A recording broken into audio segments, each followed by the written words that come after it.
कहानी की शुरुआत में हम एक बिजनेसमैन को देखते हैं जिसका नाम विरोना था। हर रोज की तरह आज भी वो अपनी ऑफिस के लिए निकल रहा होता है और अपनी गाड़ी के आने का इंतजार करने लगता है। जब उसकी गाड़ी आई तो वो देखता है कि जो ड्राइवर उसे रोज लेने आता है आज वो नहीं आया, बल्कि उसकी जगह कोई नया ड्राइवर आया है। जो बात उसे बुरी तो लगती है, लेकिन फिर भी वो गाड़ी में बैठकर निकल जाता है। थोड़ी दूर जाने पर ट्रैफिक बहुत ज्यादा थी तो इनकी गाड़ी रुक गई। इस वजह से विरोना अपने ड्राइवर को काफी डांटता है कि तुम्हें दूसरे रोड से जाना चाहिए था, यहाँ तो ट्रैफिक की बहुत है, मुझे देर हो रही है, मीटिंग है मेरी। खैर अब ड्राइवर रेडियो लगा लेता है जिसमें ये खबर चल रही थी कि शहर के हालात बहुत खराब है, हर तरफ लूट मार मची हुई है। पर विरोना ये खबर सुनने में कोई दिलचस्पी नहीं लेता क्योंकि इससे उसे कोई फर्क नहीं पड़ रहा था। वो तो अपनी मीटिंग की नोट्स बनाने लग जाता है। तभी उसके पास कॉल आ जाती है जो उसके असिस्टेंट यानी साथी की थी। वो बताती है सर, जिन लोगों के साथ आज आपकी मीटिंग थी वो सब आ चुके हैं, बहुत सारे लोग हैं, आपको बार बार पूछ रहे हैं कहाँ है आप। जिसके कुछ ही देर के बाद वो अपने ऑफिस पहुंच भी जाता है। यहाँ तभी उसकी एक वर्कर आती है जो अभी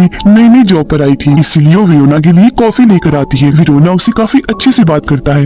वो यहाँ से चला जाता है लिफ्ट में, जहाँ उसकी मुलाकात एक और लड़की से होती है जो पहले कभी उसकी दोस्त हुआ करती थी और अब उसकी कंपनी में ही वर्कर है। विरोना उससे हंस के बात करता है और उसके पास जाने की कोशिश करता है। इस पर वो लड़की ये कहकर मना कर देती है कि अब हमारे बीच कुछ नहीं, तो अब हमें काम से हटकर कोई फजूल बात नहीं करनी चाहिए। आप भी मुझसे अब ज्यादा फ्री होने की कोशिश मत कीजिएगा। इस पर विरोना हंसकर जवाब देता है, अच्छा ये बात है, आज तक मैंने तो ऐसा कुछ नहीं सोचा, तो तुम भी मत सोचो, मेरे बहुत अच्छे दोस्त हो। जो कहने की बात वो अपने दोस्त को पकड़कर उसके साथ अजीब बर्ताव करने लगता है। इस वजह से लड़की को गुस्सा आ गया। वो जोर से विरोना का हाथ दबाती है जिस वजह से वो उसे छोड़ देता है। लड़की लिफ्ट से बाहर चली गई पर विरोना तो मुस्कुराने लगता है। लिफ्ट बंद हो गई तो अब वो अपनी ऑफिस के फ्लोर का बटन दबा देता है। जब लिफ्ट ऊपर जाने लगती है तभी उसके पास उसकी वाइफ की कॉल आई। वो कॉल उठाकर अपनी वाइफ से बात करने लगा, लेकिन तभी लिफ्ट की लाइट्स में गड़बड़ी होने लगी जिसके साथ ही लिफ्ट रुक गई। इससे वो परेशान नहीं होता। वो अपनी वाइफ का फोन काटकर टेक्नीशियन से बात करता है,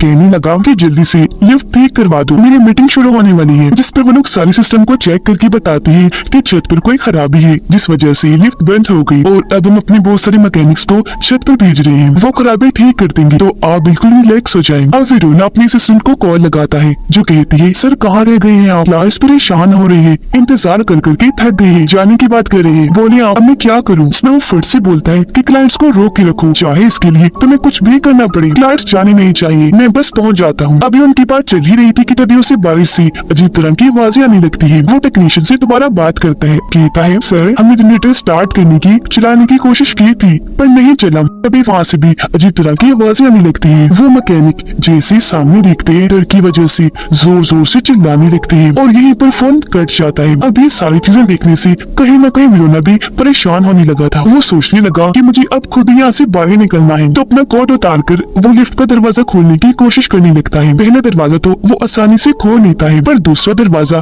काफी मजबूत था। काफी जोर लगाने के बाद वो थोड़ा सा ही दरवाजा खोल पाता है जिसमें से उसका सिर्फ सर ही बाहर आ सकता था। अपना सर बाहर निकालकर वो देखता है कि ये फ्लोर तो बिल्कुल खाली है, यहाँ एक इंसान भी नहीं। तो फिर भी अपना सर बाहर निकालकर वो मदद के लिए आवाज लगाता रहता है। तभी एक बार फिर उसका फोन बजता है जो उसकी वाइफ का था। फोन उठाकर वो उससे बात करने लगा। वो बताती है कि खबरों में बताया जा रहा है कि पूरे शहर में तबाही मची हुई है, मुझे बहुत डर लग रहा है क्योंकि काफी देर से कोई हमारा दरवाजा भी पीट रहा है। विरोना कहता है परेशान ना हो, जल्दी से पुलिस को कॉल करो। उसकी बहन जवाब देती है ये है कौन, कई बार की लेकिन उनका नंबर नहीं लग रहा, लाइन मसरूफ जा रही है। इस पर विरोना कहता है अच्छा रुको, मैं अपने दोस्त को तुम्हारे पास भेजता हूँ मदद के लिए। जो कहकर वो अपने दोस्त को कहता है कि जल्दी से मेरे घर के लिए निकलो, प्लीज इमरजेंसी है, मेरी वाइफ को मदद चाहिए। ये सुनकर उसका दोस्त निकल भी पड़ता है, लेकिन सड़क पर आकर वो बताने लगा कि यहाँ तो ट्रैफिक की काफी लंबी लाइन है, तो मुझे पहुँचने में देर भी लग सकती है। ये सुनकर विरोना दोबारा से अपनी वाइफ को कॉल लगाता है जो अब और भी डरी हुई थी। मेरा दिल बहुत घबरा रहा है, अपनी वाइफ की बातों का यकीन नहीं आता। जिसके बाद वो अपने मोबाइल पर खबरें लिखने लगता है। उसे पता चला कि पूरे शहर में अचानक ही लोगों को पता नहीं क्या हुआ, वो इतनी जालिम बन गई है कि एक दूसरे पर हमला कर रही है, काटने को दौड़ रही है, खून के प्यासे बन गई है। इस तबाही के अलावा शहर का इतना बुरा हाल है कि बहुत सारी बिल्डिंग्स को जला दिया गया है, खास तौर पर लैब्स को। अभी वो ये खबर देख ही रहा था कि उसे बाहर से शोर सुनाई देने लगता है। वेरोना चेक करने के लिए बाहर झांकता है, देखता है कि ना बुरी तरह डर के यहाँ से भाग रही है। तो वो भी हाथ हिलाकर मदद मांगने की कोशिश करता है, पर कोई भी उसकी मदद के लिए नहीं रुकता। तभी अचानक उसके सामने एक लड़की आके गिर जाती है। वो जैसे वेरोना की तरफ मुंह करती है तो पता चलता है कि ये और कोई नहीं बल्कि वेरोना की दोस्त है। उससे मदद मांगती है कि प्लीज मुझे भी अंदर खींच लो। जो सुनकर वेरोना उसकी मदद करने के लिए उसे पकड़ लेता है और अंदर खींचने की कोशिश करने लगा, पर तभी कोई और भी उसकी दोस्त को पीछे से पकड़ लेता है। वेरोना बहुत जोर लगाता है उसे अंदर लाने के लिए, लेकिन वो इंसान उसे जोर से खींचकर अपने साथ ले जाता है। वेरोना उसका चेहरा नहीं देख पाया था कि वो कौन है। वो काफी डर जाता है और उसे कुछ समझ नहीं आती कि मुझे क्या करना चाहिए। लगातार बाहर से अजीब आवाजें सुन पा रहा था, फिर भी हिम्मत करके धीरे धीरे दरवाजे के पास जाने लगता है। लेकिन तभी अचानक दरवाजे के सामने तो अजीब तरह के लोग आ जाते हैं जो बहुत खूंखार लग रहे थे, क्योंकि वो अब ज़ॉम्बीज़ बन गए थे। उन्हें देखकर वेरोना काफी डर जाता है, झट से पीछे हटकर बैठ गया। उन्हें वो देखता ही रह गया। उसे अपनी आंखों पर यकीन नहीं हो रहा था। वो एकदम सुन पड़ गया, क्योंकि अब यहाँ उसे सारी बात समझ आ चुकी थी कि शहर तबाह हो रहा है, टूट फूट हालात बद से बदतर। तो वो सब दरअसल इस ज़ॉम्बी वायरस की वजह से हो रहा था। फिर अब वो दोनों ज़ॉम्बीज़ अंदर आने की कोशिश करने लगे, पर तभी उन्हें पीछे से किसी इंसान की आवाज सुनाई दी। इसीलिए वो उस आवाज की तरफ चले जाते हैं और वेरोना को छोड़ देते हैं। तभी वेरोना के पास उसकी दोस्त की कॉल आई, जो कहता है कि हाँ बताओ क्या करना है, मैं तुम्हारे घर पहुंच गया हूँ। वेरोना यहाँ काफी घबराया हुआ था और क्योंकि उसका दोस्त सच्चाई नहीं जानता था, तो वो अपने दोस्त को सब कुछ बताने की कोशिश करता है कि दरअसल यहाँ पर चल क्या रहा है। लेकिन उसका दोस्त कुछ भी समझ नहीं पाता कि आखिर ये क्या कहना चाह रहा है। तभी टेक्नीशियन दोबारा वेरोना से बात करता है, बताने लगा कि हमने जितने भी लोगों को ऊपर भेजा था अभी तक उनसे हमारा राब्ता नहीं हुआ, तो यकीनन लिफ्ट भी ठीक नहीं हुई होगी। देर के लिए माजरत सर। यह वेरोना टेक्नीशियन को भी सारी बात समझाने की कोशिश करता है, पर उसे भी कुछ समझ नहीं आता। तभी एक ज़ॉम्बी लड़की आकर वेरोना का गला पकड़ लेती है। वो बहुत डर गया,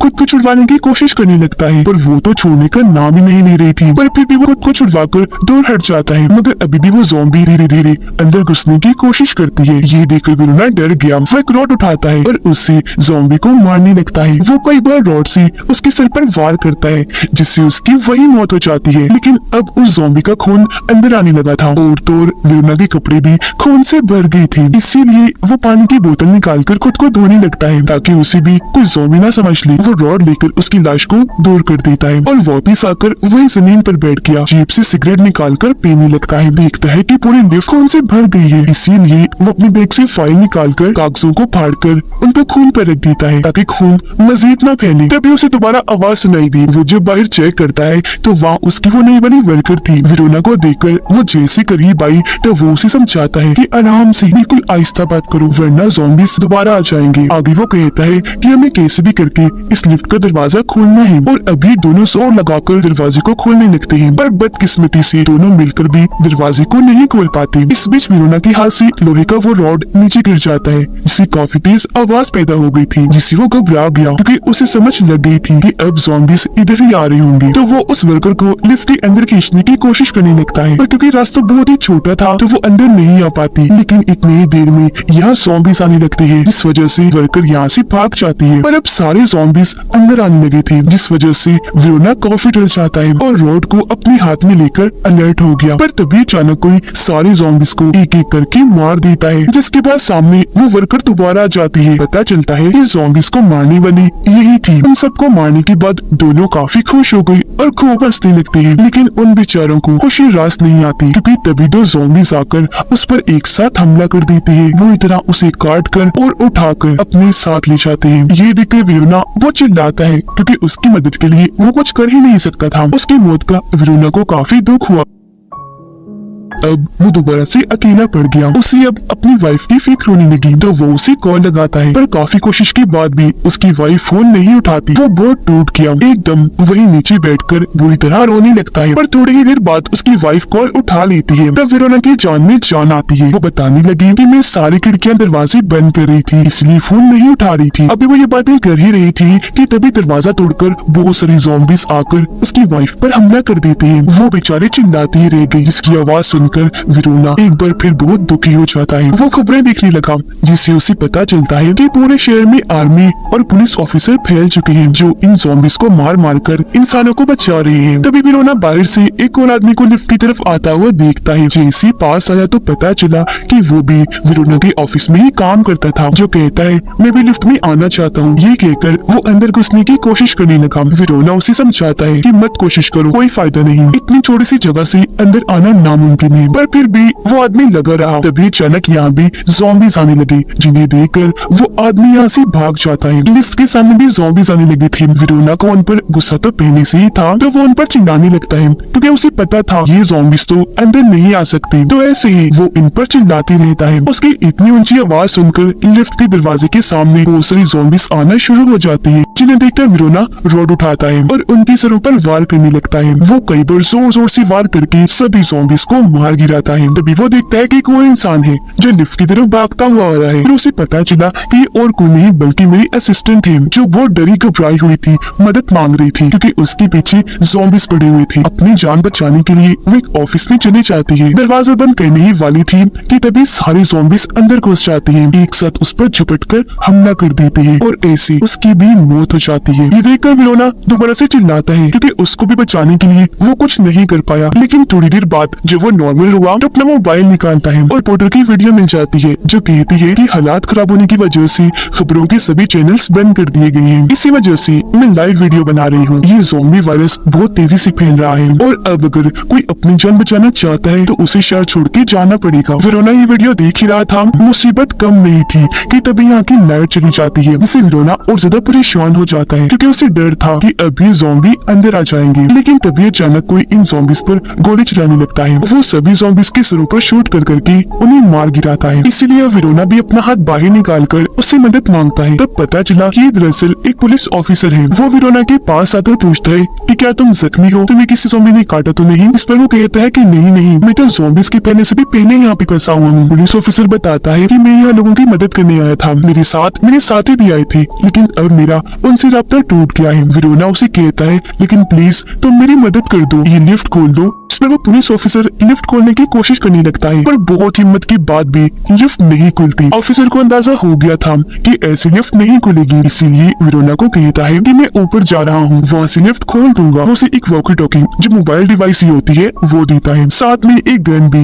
ये कहकर कि अगर मेरे जाने के बाद कोई ज़ॉम्बी यहाँ आए तो उसके सिर पर गोली चलाना, उनके सर पर शूट करने से ज़ॉम्बीज़ मरते हैं। तुम इंतजार करो, मैं बस लिफ्ट ठीक करके वापस आया। इस बीच ऑफिसर के सामने जो कोई भी आ रहा था वो उसे मारता जा रहा था। वो क्योंकि ऊपर जा रहा था इसलिए विरोना उसे कहता है कि जरा संभल के जाना, क्योंकि ऊपर बहुत सारा स्टाफ गया था और कोई भी जिंदा बच के वापस नहीं आया। कुछ ही देर में ऑफिसर जनरेटर के पास पहुंच गया। जैसे उसने जनरेटर ऑन किया, यहाँ की सारी लाइट आ गई और लिफ्ट की भी लाइट जलने लगती है। अभी भी लिफ्ट बंद नहीं हो रही थी, जो देखकर विरोना समझ जाता है कि कोई गड़बड़ है। पता चला कि लिफ्ट के दरवाजों में कोई चीज अटकी हुई है, इसी वजह से ये दरवाजे बंद नहीं हो रहे। तब विरोना उस चीज को निकालने की कोशिश करने लगा, पर तभी फिर से ज़ॉम्बीज़ वहाँ आकर उस पर हमला कर देती है। ऐसे एकदम विरोना डर गया, जल्दी से पीछे हट जाता है। ऑफिसर उसे कहता है जल्दी देखो गन कहाँ है, आस पास ही होगी, उठाओ और इन्हें मारना शुरू करो। जल्दी गन उठाकर वो ज़ॉम्बीज़ पर शूट करने लगता है। वो सीधा उनके सर पर गोली मारता है, जिससे सभी ज़ॉम्बीज़ का खात्मा हो गया। उन्हें मारने के बाद विरोना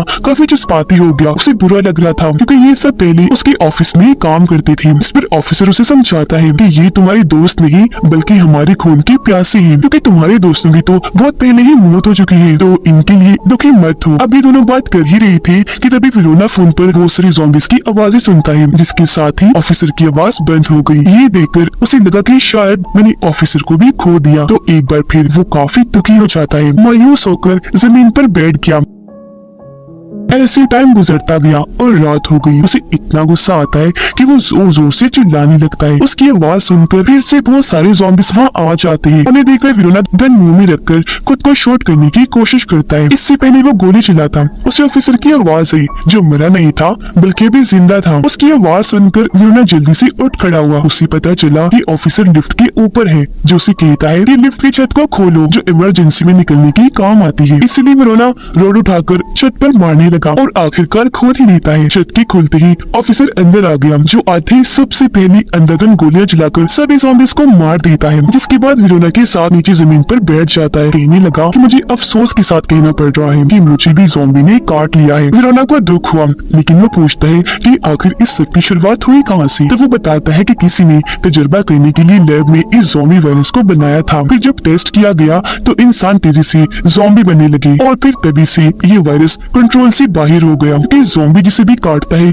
वो भी इंसान ज़ॉम्बी बन जाता है। ये वायरस न सिर्फ हमारे शहर में बल्कि पूरी दुनिया में फैल रहा है। ये बताने के बाद दोनों एक दूसरे को अपनी अपनी फैमिलीज के बारे में बताने लगते हैं। ऑफिसर अपनी गन निकालकर लोड करने के बाद वेरोना को देता है। फिर कहने लगा कि मैं सोने लगा हूँ, जब मेरी आंख लग जाए तो तुम मेरे सर पर 2 गोलियां मार देना, इससे मैं मर जाऊंगा कि मैं बिल्कुल भी ज़ॉम्बी बनना नहीं चाहता। ये सुनकर वेरोना साफ साफ मना कर देता है कि नहीं, ये मुझसे नहीं होगा, मैं तुम्हें नहीं मार सकता। इस पर ऑफिसर कहता है तो ठीक है, ये काम मुझे ही करना पड़ेगा। पर वेरोना उसे ऐसा करने से रोकता है, उसकी गन छीनता है, जो देखकर ऑफिसर उसके मुंह पर जोर से मुक्का मारता है, जिससे वो वहीं बेहोश हो गया। पर थोड़ी देर के बाद जब वेरोना को होश आती है तो वो देखता है कि ऑफिसर सो चुका है, इसलिए अब वो भी शांत हो गया। लेकिन थोड़ी ही देर में जब वायरस उसके पूरे जिस्म में फैला, ऑफिसर भी ज़ॉम्बी बन जाता है। वो बहुत खतरनाक खूंखार लग रहा था। वेरोना को पकड़ लेता है, उसे भी काटने की कोशिश करता है। तो अब यह ना चाहते हुए भी अपनी जान बचाने के लिए वेरोना को उसे गोली से मारना ही पड़ता है। एक गोली उसके जिस्म में मारता है, जबकि 2 उसके सर में, जिससे वो वही मारा जाता है। पर इस बीच वेरोना की टांग पर भी गोली लग गई थी, जिस वजह से वो जख्मी है। तभी वो देखता है कि गोलियों की आवाज सुनकर बहुत सारी ज़ॉम्बीज़ इस तरफ आ रही हैं, इसलिए अब वो उन पर भी गोलियां चलाने लगा, जिससे बहुत सारे ज़ॉम्बीज़ मारे भी गए। लेकिन अब जैसे उसकी गोलियां खत्म हुई, वो ऑफिसर की गन उठा लेता है। उसमें बहुत सारी गोलियां थी, इसलिए अंधाधुंध उन पर शूट करने लगा। वो सबके सरों पर मार रहा था, तो एक ही बार में ज़ॉम्बी मारे जा रहे थे। उन्हें मारता हुआ वो पीछे की तरफ जा रहा था। अचानक उसका पैर फिसला, वो नीचे गिरकर बेहोश हो जाता है। थोड़ी देर के बाद जब उसकी आंख खुली तो वो बाहर देखता है कि एक भी ज़ॉम्बी जिंदा नहीं है, बस ज़ॉम्बीज़ की लाशें बिखरी पड़ी हैं। तभी अचानक उसे एक नंबर से कॉल आई। उसने जैसे फोन उठाया तो उसकी वाइफ बोल रही थी। इससे वेरोना काफी खुश हो जाता है कि मेरी वाइफ अभी जिंदा है। वो बताती है आर्मी वालों ने मेरी जान बचा ली और अब मैं उनके कैंप में हूँ। पर तभी उसके मोबाइल की बैटरी लो हो गई, जिससे फोन कट जाता है। पर अपनी वाइफ के जिंदा होने की वजह से वो बहुत खुश था और अब ऐसे भी करके बाहर जाना चाहता था। इसीलिए वो रोड उठाता है और लिफ्ट में अटकी उस चीज को निकालने की कोशिश करता है जिसने दरवाजों को रोका हुआ है। बहुत जल्द वो उस चीज को निकालने में कामयाब रहा। ऐसा होते ही वो दरवाजा भी खोल देता है। उसे यकीन नहीं आ रहा था